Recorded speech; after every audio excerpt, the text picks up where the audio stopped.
Fan Expo 2025! Yeah! Welcome back. I'm Prime, and today's video is all about Fan Expo 2025. If you missed part 1 on 2024, go check it out.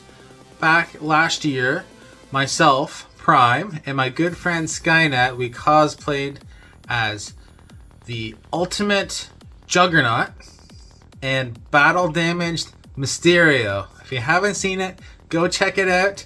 You won't regret it. It was awesome. Did more cosplay. As you may have noticed from the intro, I was Sub-Zero from Mortal Kombat. And Skynet was Scorpion. Get over here. I love doing like impressions. It's awesome. But it was Scorpion and Sub-Zero from the original Mortal Kombat from the 90s. Hence, this channel is all about vintage. So it was great to do vintage Mortal Kombat characters. And oh, it was so much fun. I didn't see a lot of other Mortal Kombat characters, but I did see Robocop there. And in one of the more later versions of Mortal Kombat, Robocop comes in as a downloadable character, or DLC. So I actually took a picture with him, and we did have a lot of photo ops. It was so much fun. Let's check out the footage from the event. Scorpion strikes fire, Raiden's lightning rains, Sub-Zero chills the air, ice in his veins, Liu Kang kicks high, Shao Kahn brings pain.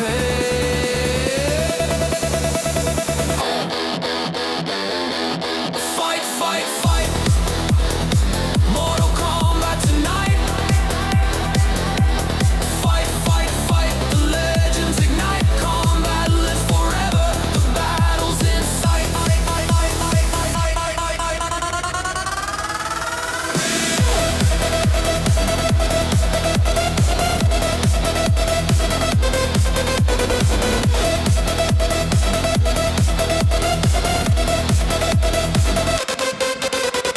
Sonya spinning fast, Jax with metal arms, Kitana cuts through shadows, Myleena's deadly charm, Keno's red-eye gleams, Shang Tsung's steel informs.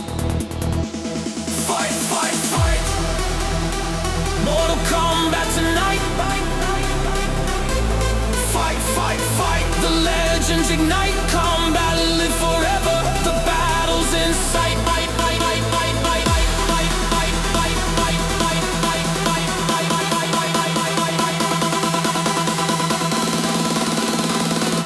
Flawless victory, test your mind. Fatalities in neon light. Round 1, round 2, finish them all. The combat calls, the legends brawl.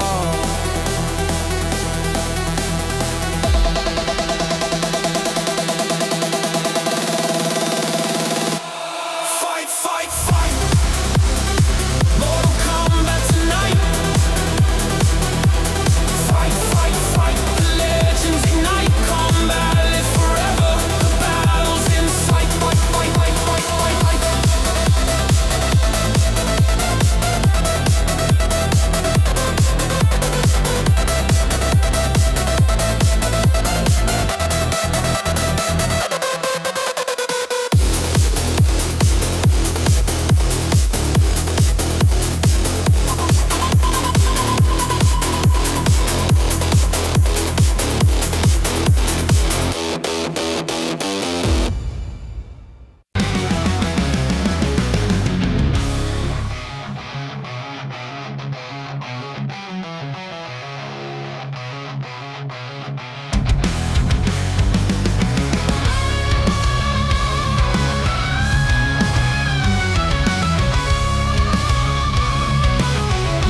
This year was so much fun. I'm glad you were able to see some of the great things that happened there. Some of my thoughts on the event. I think they could have had a bigger, larger lunch area. They kind of shrunk it down for more vendors.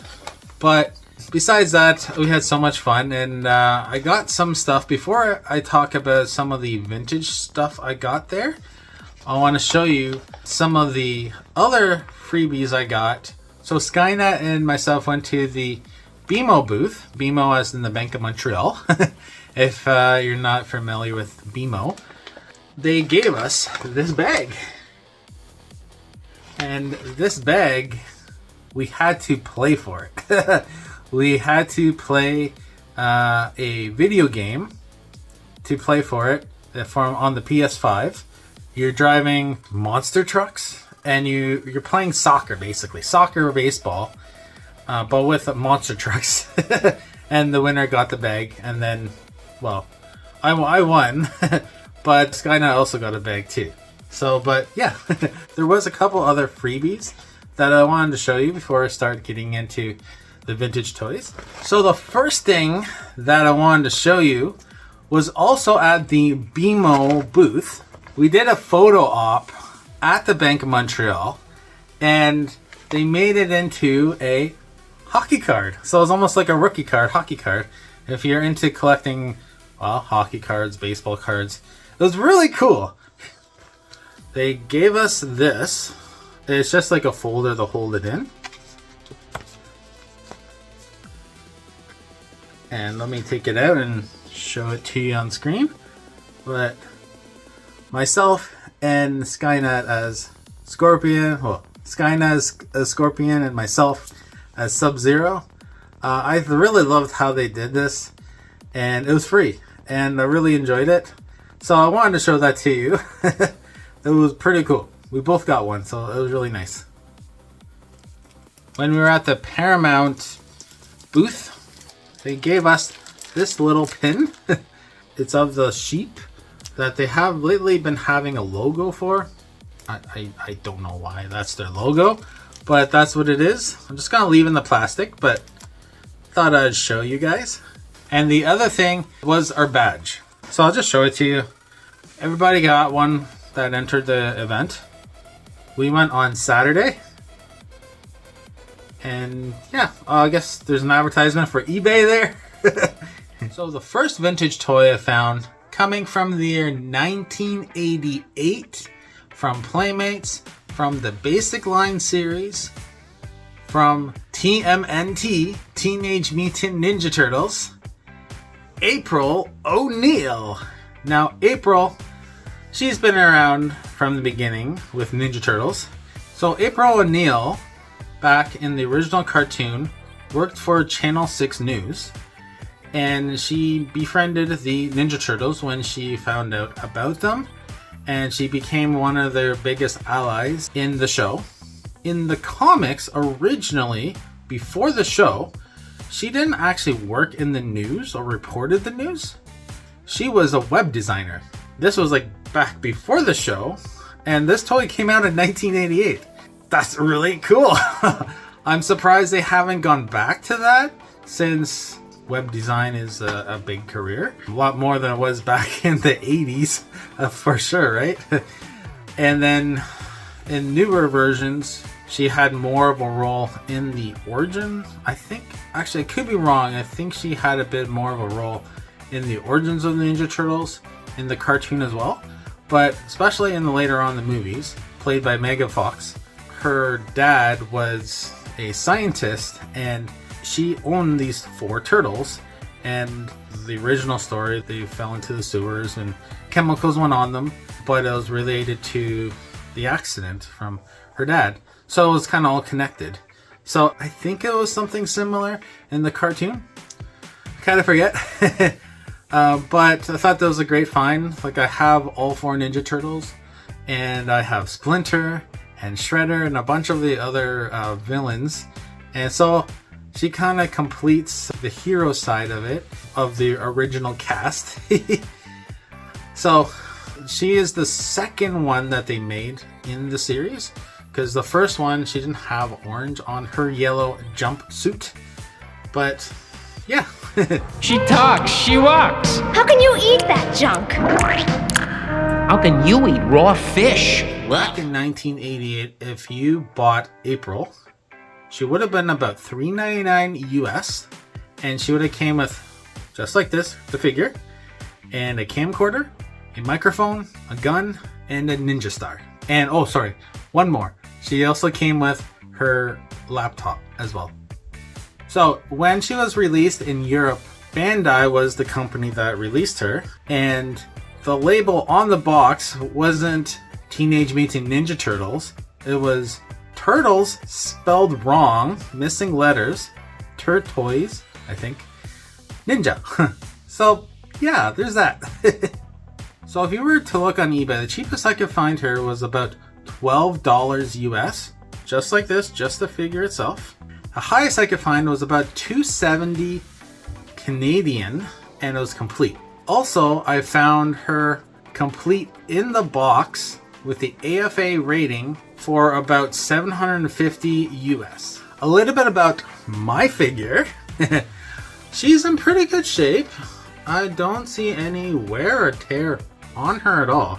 It's like I just took her out of the package. When I got her, she was just in a plastic bag. She didn't come with the box. But you can move her legs like this. Her arms, you can move around a bit.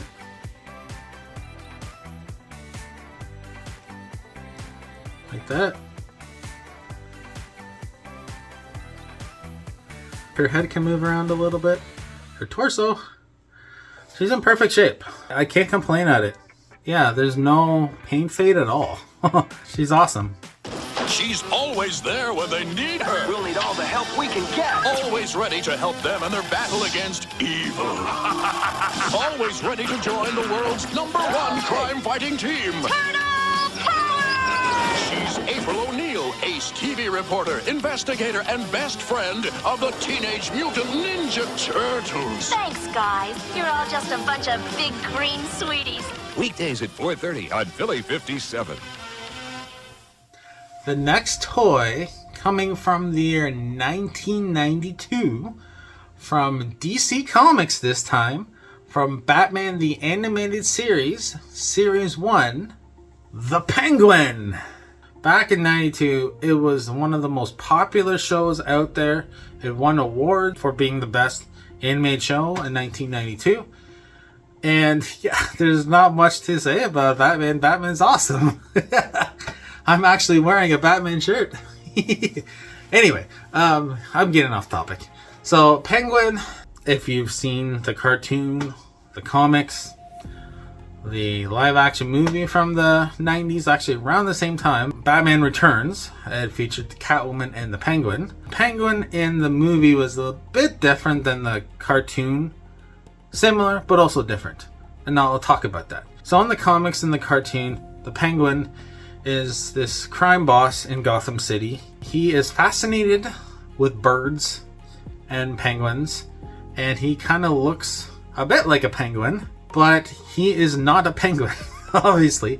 But in the movie, they kind of had him act like an actual penguin, like he would eat raw fish, and it was a bit gross. My favorite, though, for live action is the 60s Batman. Played the role excellent, and yeah, it's hard to compete with that. In the show and in the comics, he had vehicles, he had weapons, was penguin inspired, or it was an umbrella. He's also high society, so one of his weapons was an umbrella. He could use it as like a machine gun, or he could have like a knife sticking out of it to fight. And when he walked, he did waddle like a penguin, I gotta say. So it was a mixture of high society, but also low society, because he was treated very badly by high society as well. So there was an episode where he tried to reform, and he tried to get back in with high society, and a lot of people in high society treated him horribly, and then he went back into a life of crime. So, you know, another fun fact about the Penguin, and some of the newer versions of the Batman, the cartoons, in The Batman, not the movie The Batman, but The Batman, the cartoon. The Penguin, or his real identity, Oswald Cobblepot, his family line was from Great Britain, just like the Pennyworths were. And the Pennyworths are a line of family from England as well, aka Alfred Pennyworth, who is the butler for Bruce Wayne, aka Batman.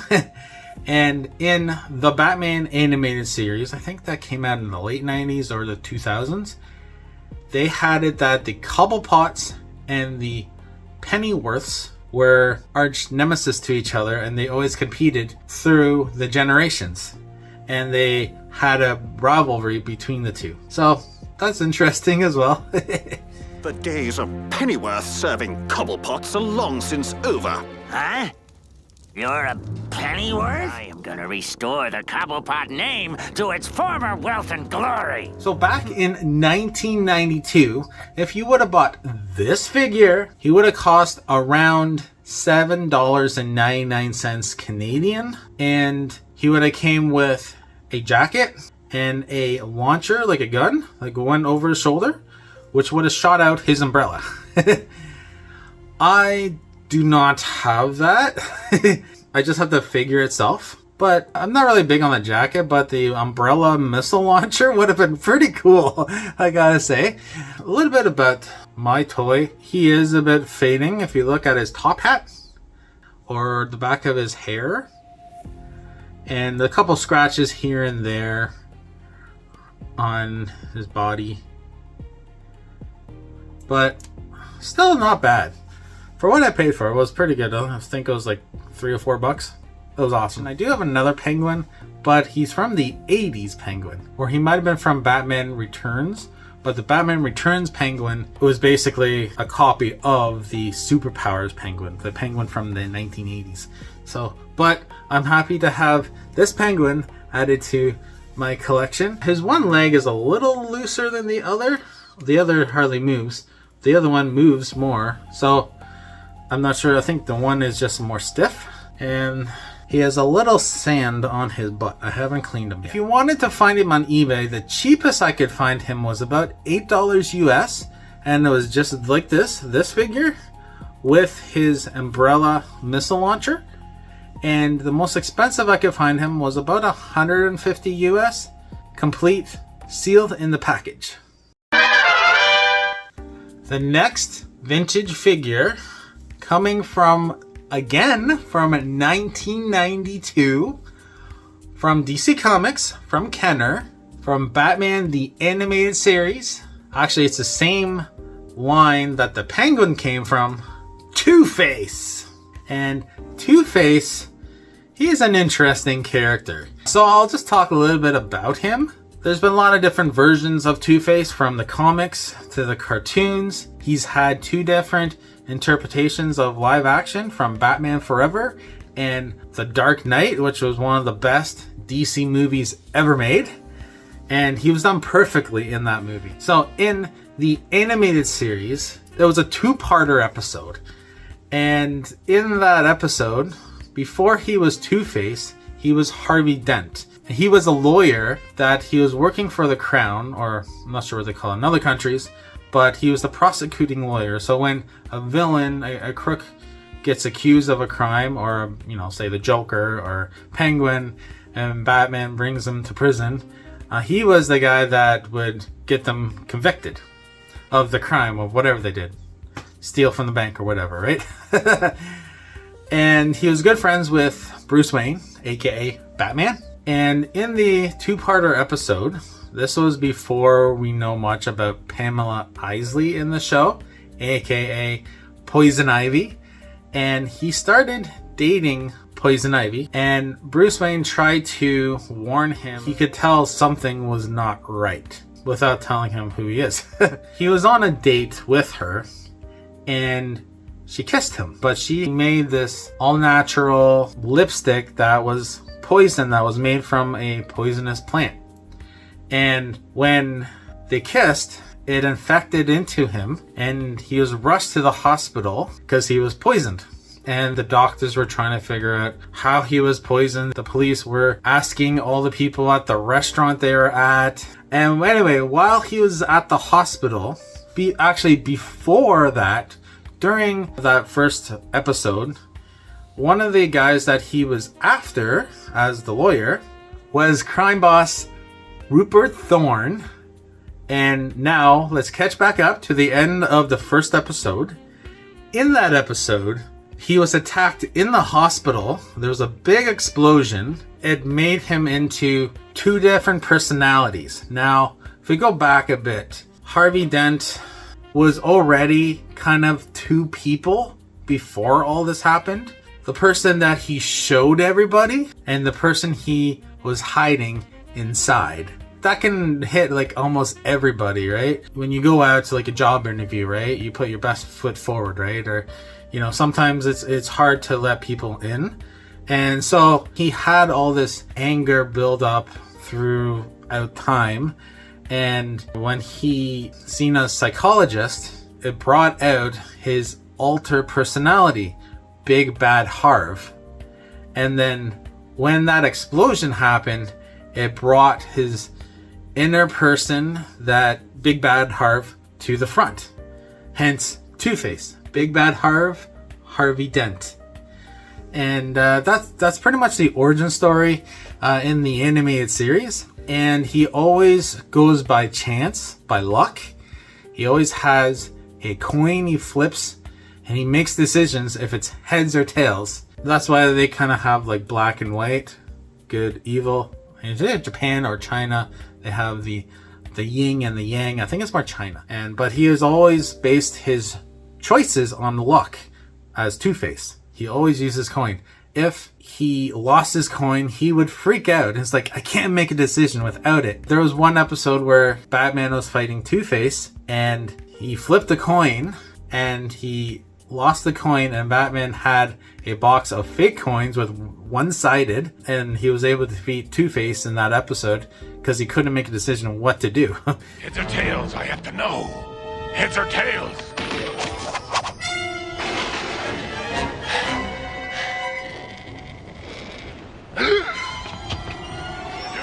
The coin won't tell me. It can't tell you anything. I switched coins when you grabbed me.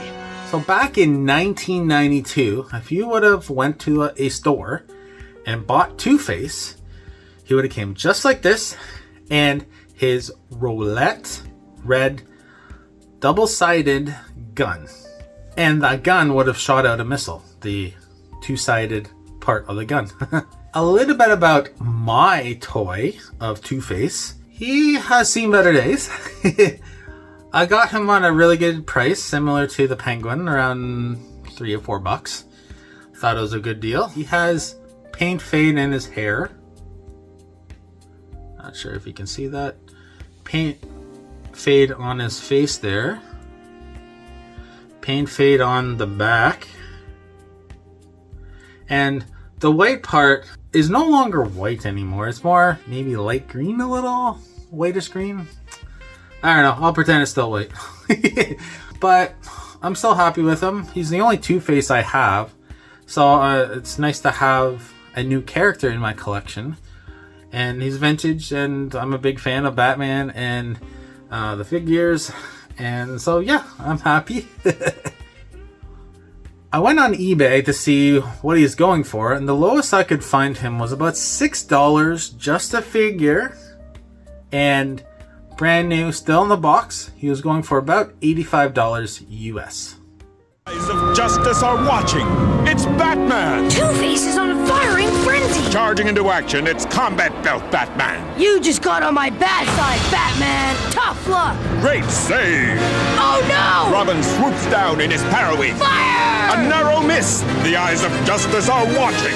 The next vintage toy coming from the year 1995 from Marvel, from the world of the Xmen, made by ToyBiz, from the Phoenix Saga, Space Wolverine. And Space Wolverine, this is the suit that he wore with the X-Men when they went into outer space in regards to the Phoenix Force. There's actually more to this toy than just this. I actually also got his space helmet.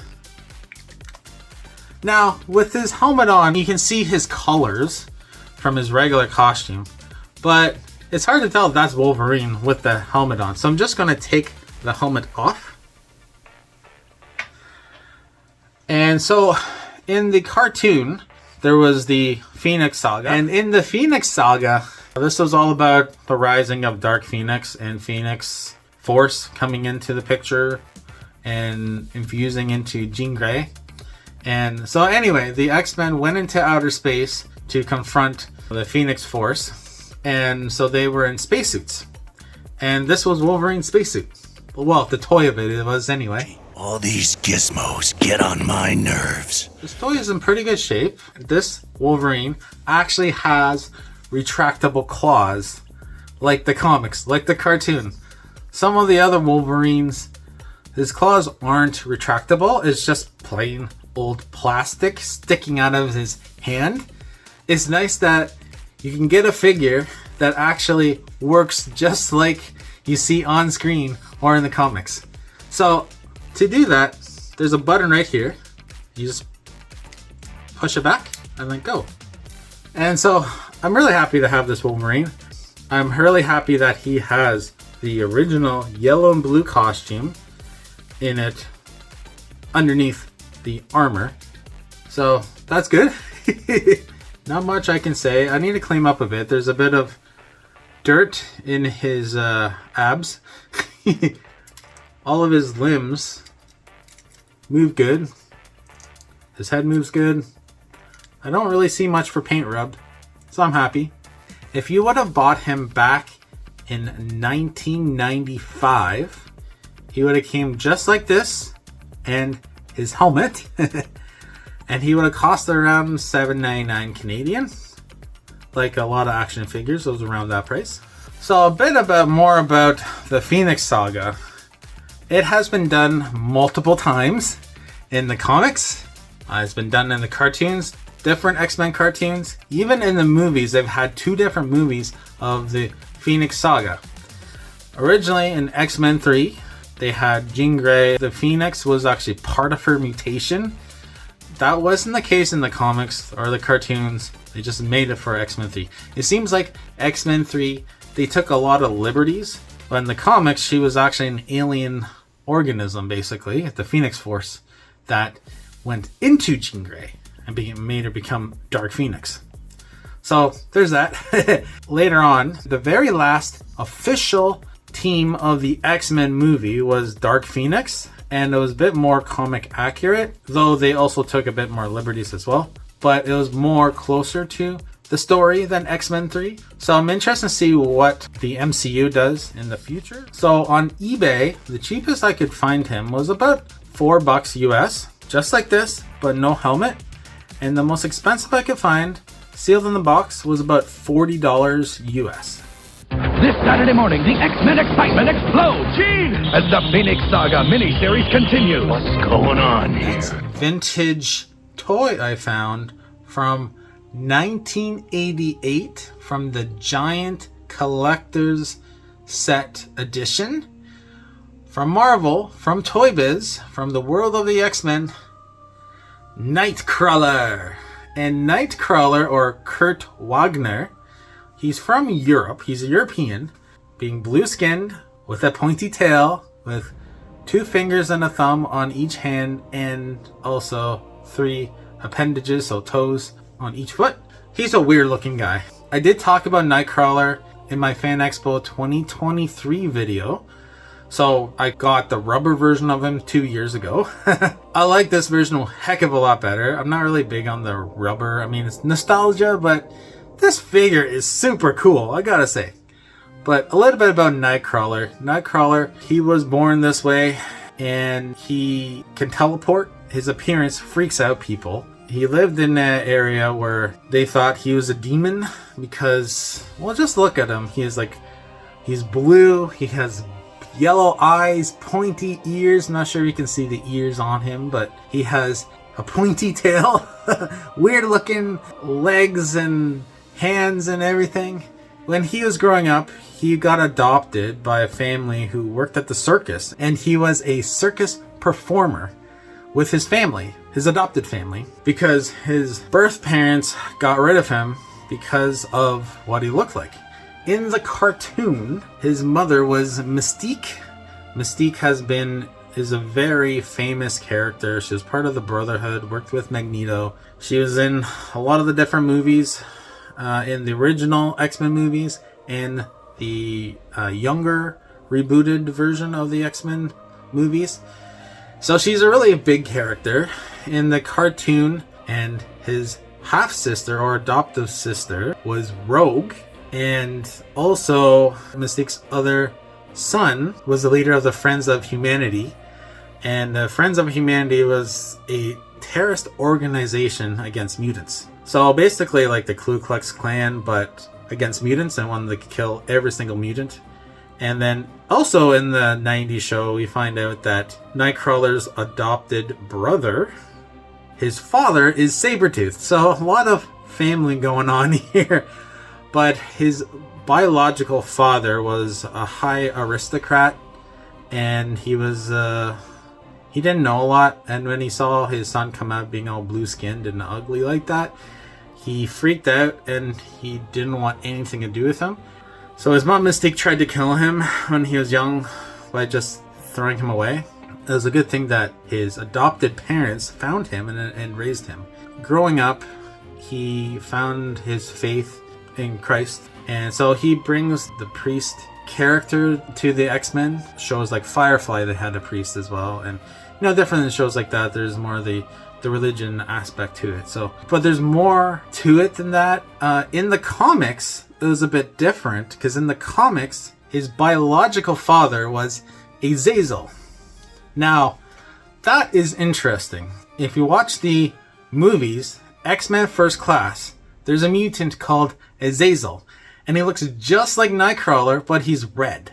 And they didn't really go into his background or origins on why he looked like Nightcrawler or why he was red. But when they were making the character Azazel in Nightcrawler in the comics, they took more of a biblical inspiration to the comics. So in Bible times and different theologies, not just about the Bible, but about the Catholic Church and some of the other books that aren't part of the Protestant Bible, talk about a war in heaven, and there was angels, and then there was fallen angels, or the Watchers, becoming the Nephilim. And in the comics there, they use the name Azazel, and in the book of Enoch, which is not in the normal Protestant Bible, but in Ethiopia, their Christian Bible has a whole bunch more other books, and it has the book of Enoch.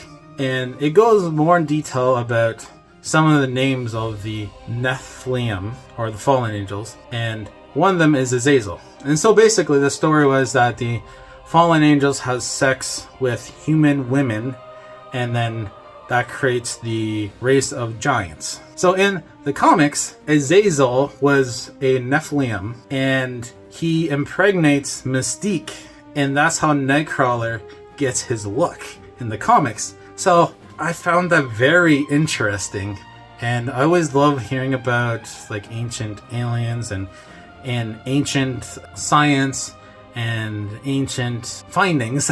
So I think that's really cool. They haven't really brought that out in the movies or the cartoons at all. I mean, they brought that he's the Catholic and he's a priest and he's a Christian and stuff like that, but they haven't talked more about his line, especially from the comics. I mean, there's other versions of the cartoons where they change his biological father, so it's very interesting to say the least.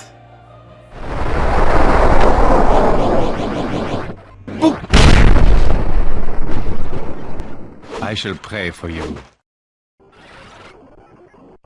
Back in 1998, if you would have bought him, he wouldn't have been just by himself. He was in a box set. That's why it's called the giant size collector's set. So it came with Nightcrawler, Storm, Colossus, Banshee, Sunfire, and Thunderbird. And if you would have bought this box set back in the day, it would have been about $50 or $60 US. So a little bit about my Nightcrawler. He's in really good shape. He was about, I think I got him like around 10 bucks, I think. I was surprised that he was that cheap. He is in really good shape. There's not much for paint rub. There's like a little bit on his knee there. His tail doesn't move, but I like how like he has his elbow can bend like that, but also his wrist can go down and up like that. So he's fairly flexible. His torso twists one way, and his legs move, his arms move, his head, yeah, moves. I'm happy with him. He's the best Nightcrawler that I got. When looking on eBay, the cheapest I could find the box set was about $23 US. And the cheapest I could find the figure himself, just like this, was about $25 US. And the highest I could find complete in the box set with the other figures was about $150 US. And the last figure from 2006 from ToyBiz, from Marvel, from the Marvel Legends toy line, Spider-Woman. Now this Spider-Woman is the Jessica Drew Spider-Woman. Not to be confused with all the other Spider-Women or Spider-Girls in the Marvel Universe. Not to get confused with any of those characters that was on the movie Madam Web, which was probably one of the worst superhero movies ever produced. Maybe not the worst, but I mean, come on. Like, they advertise the different Spider-Woman in costume in the trailer, and when you actually see the movie, that's the whole scene is from the trailer. And it was just, yeah. So anyway, that's my rant. I don't think I'm going to buy that movie, because normally I like collecting all the superhero movies, but I was just like, doesn't connect to anything really. And it was just done really badly. But anyway, so this Spider-Woman has nothing to do with those Spider-Women in Madam Web.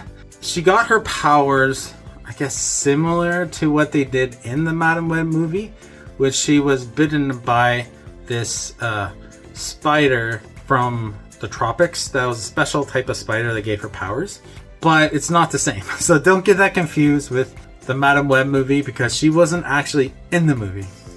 A different character altogether. So Spider-Woman actually first went on TV back in the 70s. She had her own cartoon series, which kind of was like related to the Spider-Man cartoon show from the 70s, 80s, and they also did Spider-Man and His Amazing Friends. I think it was a bit before that. I haven't really watched the show, so I don't really know a lot about the show. But in the comics, just after she got her powers, she got brainwashed, and she was working for Hydra. And when she was working for Hydra, she was under the name Arachne, if I'm pronouncing that right. And once she was able to break free from the mind control, she joined S.H.I.E.L.D. and she took on the name Spider-Woman. Now, like I said, the cartoon from the 70s might be a bit different. I think my brother has a VHS of one episode or two, but I haven't actually watched it yet, so. And this is Jessica Drew, who as a child, while visiting her father's laboratory, was bitten by a poisonous spider. Forced to try an untested spider serum, Dr. Drew not only saved his daughter's life, but unknowingly gave her incredible spider-like powers. Dedicated to fighting evil while weaving her web of justice, it's Spider-Woman.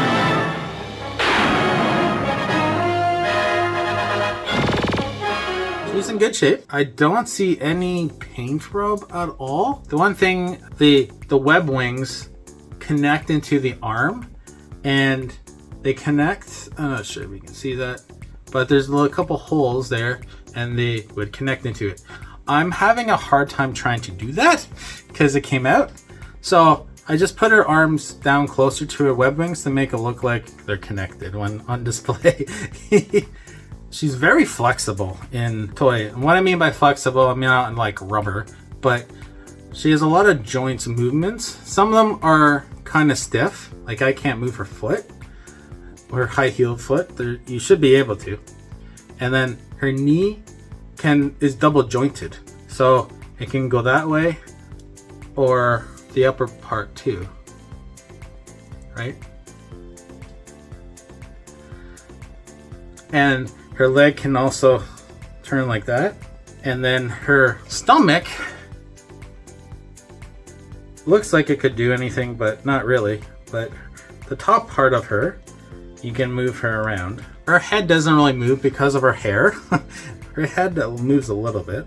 So back in 2006, if you would have bought her brand new from the store, she would have cost about $19.99 US. And she had a bunch of accessories. Besides her web wings, she was part of a Build-A-Figure. So Marvel was trying to copy Hasbro in making giant robots. Not a robot per se, but they had a couple different Marvel Legends toy lines where if you collected certain figures, it came with parts to build a bigger figure. So she was part of a lot where they would build into a giant figure of MODOK. And so when you bought her, she also came with MODOK's face, and it came with a comic book as well. So while looking on eBay, the cheapest I could find her was about $10.16 Canadian, and the most expensive I could find coming in at $99.99 US, sealed in the box. Well guys, that's a wrap. Thanks for joining in and learning about my experience at Fan Expo 2025 and also Fan Expo 2024 from the previous video. And I hope you enjoyed the video. I hope you enjoyed seeing what all happened at the event this year, and our cosplay, and the figures that I got, and the toy history. Just want to give you a heads up. My next new video, the background might be a bit different, just because I'm actually changing rooms. Sugarberry and myself, we're expanding our collection. And so we need more shelf space. So we're actually, right now, we're in the same room. Her figures are on one side, mine's on the other. As you can see, that's my side. The other side is all pink. But because we're expanding, I've set up another room that is my office when I'm working. I actually do something besides videos. So and besides work, I also do a bunch of selling and trading, and some of it is vintage figures. So if you want to do a trade, let me know. I'll be interested. I also do sell other things that are vintage that are not just figures. Me and my brother are going through our parents' old house and we're finding lots of different things. Lots of different vintage toys. If you've been watching the channel, you've noticed that I've had a couple of different videos about epic treasures or other videos that talk about things I found in my old house. Well, that's because we're going through it, and there's gonna be more videos coming out about that and learning about my childhood. But anyway, in that room also will be the new shelves that I'm putting in. It's a gradual process, so I'm not sure how it's gonna look when I do the next recording. So something to think about, something I hope you're waiting to watch for when I do the next video. And until then, make sure you love collecting, and that's just Prime.